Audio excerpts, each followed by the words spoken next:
He knew what he had done, and he was commanding as president of the United States. But that's not the story. Although that's big news, that's not the story. The story was the Democrats. When you have a third of them not standing for the U.S. hockey team, what is going on? No real applause for the Olympics or the World Cup coming to America. Muted response for the first World War II veteran. Polite, restrained clapping for the Coast Guard rescue mission. What? The moment that was the most powerful moment I have ever seen any president give, other than Mr. Gorbachev tear down this wall. There was no moment in presidential history in my lifetime that was as strong as that until last night. Stand if you agree the first job of government is to protect the American citizen and not foreign citizens. That's the easiest applause line ever presented in American politics. That is, you shouldn't even think. You just stand up. That's not even partisan. Is the job of the American government, Congress, to protect the American citizen or illegals or foreign citizens? What happened?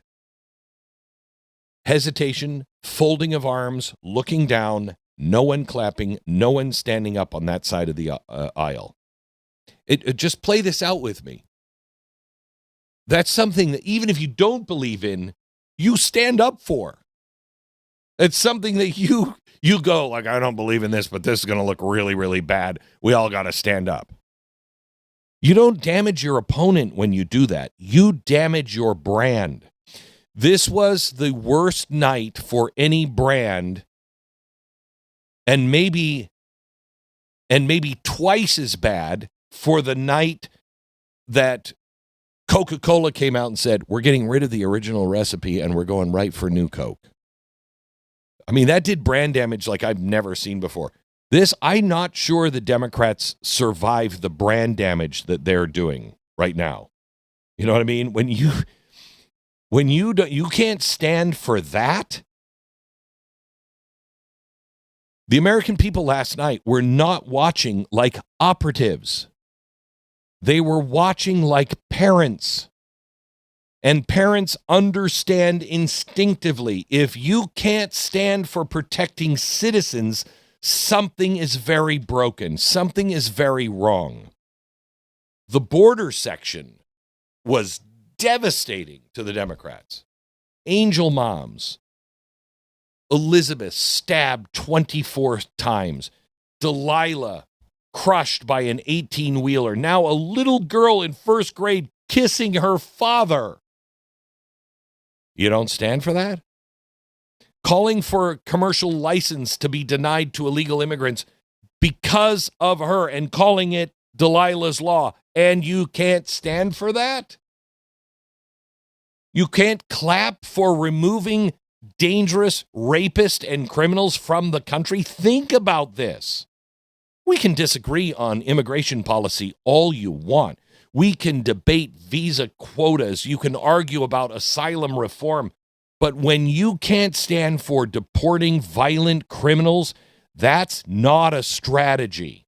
That's the end of your brand. That's moral confusion. I was stunned by that. Because America looked at that and went, do these people hate our country? Do they hate America? The average person, you had to walk away with that. The contrast on all of it, I mean, the economic contrast, very sharp. He talked about, inflation and how they drove up inflation by spending too much energy. They drove up inflation because they stopped drilling, And he said, you caused this. Your policies caused this.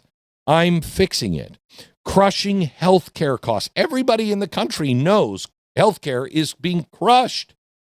It's crushing people.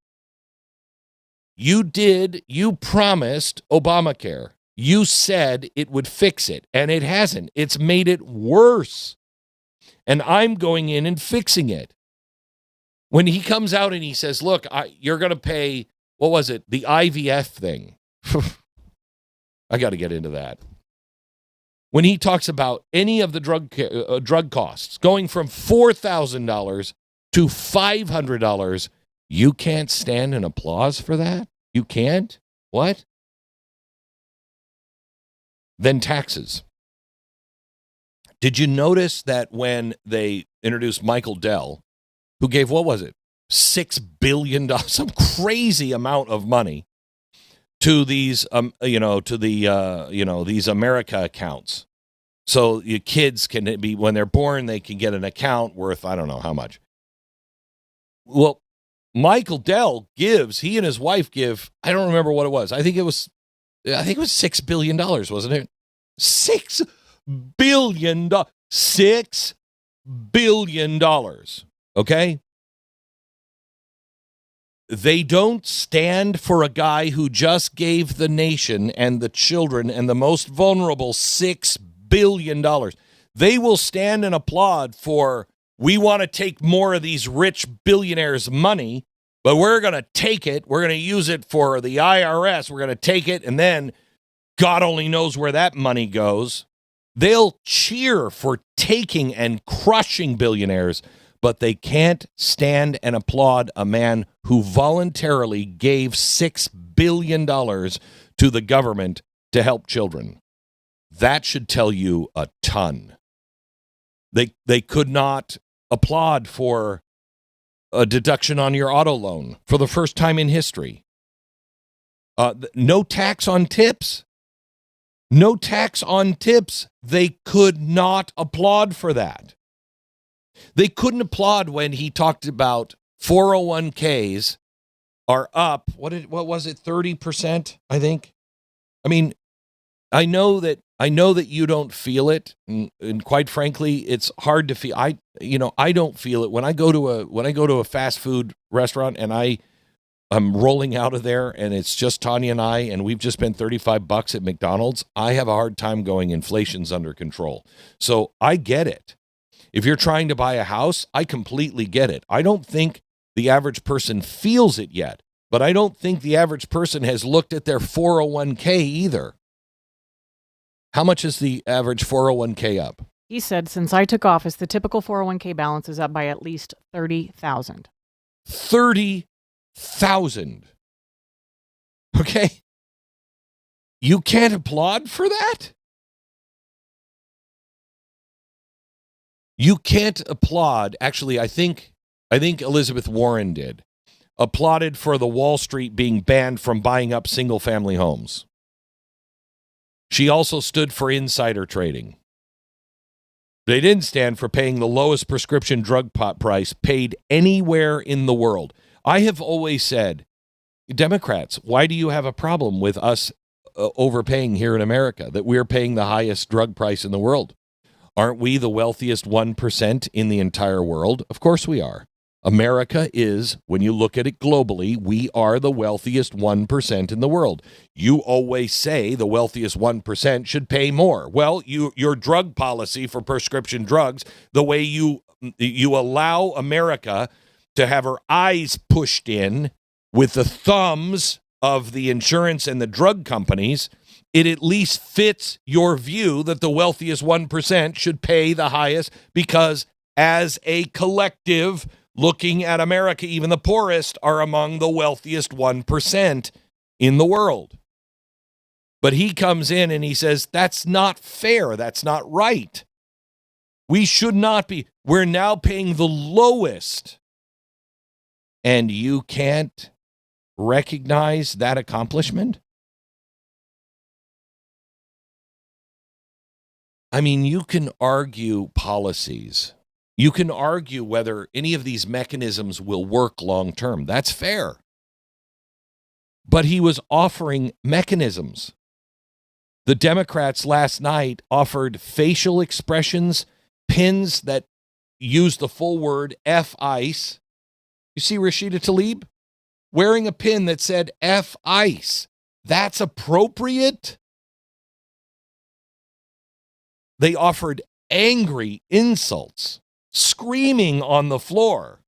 I mean, do I need to go into Joe Wilson? Do you remember what that was all about?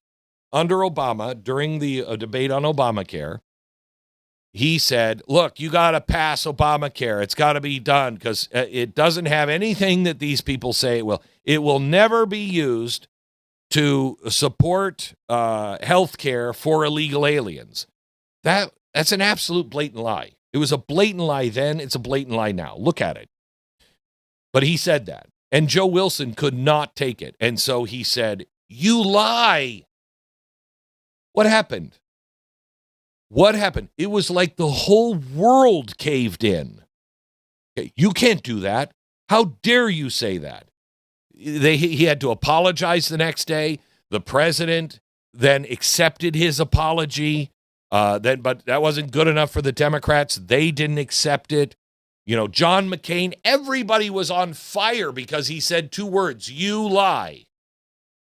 Last night, they were screaming, you kill Americans from the floor. Representatives were screaming, you kill Americans, and nobody says anything.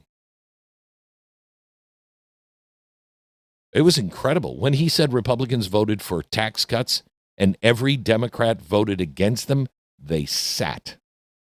When he said stop insider trading in Congress, Elizabeth Warren stood. Democrats did not. When he said we're putting the American worker first, arms folded. Do you know what the American voter saw last night? Resentment. Hatred for America. It was the most patriotic speech I have seen given by a president in a very long time. And they looked like they hated America. I got to tell you, the energy section last night, tech companies building their own power plants because the grid can't handle AI demand. And so he is saying to these tech companies, you cannot raise the prices on other people because of your demand. You want the power, you build the power plant. I mean, that is a pledge to protect your electricity costs for you and your children. That's future framing. That's long-term positioning. And the Democrats were annoyed by it. And they showed. I mean, it was amazing. Even the smaller moments mattered. Chuck Schumer looked diminished and tired and old. Al Green being kicked out. His outburst holding blacks are not apes. I mean, two congressmen visibly sleeping. Guys, optics matter. Optics matter. And boy, did they matter last night. Thank you for thinking for yourself and being part of a movement, because that's really what all of this is. If you want the full story, you want to go deeper, go to blazetv.com/Glenn. Go there right now, sign up, no interruptions, just the truth, uncensored and unfiltered. Don't just watch, take a stand. And I'll see you over there in a minute.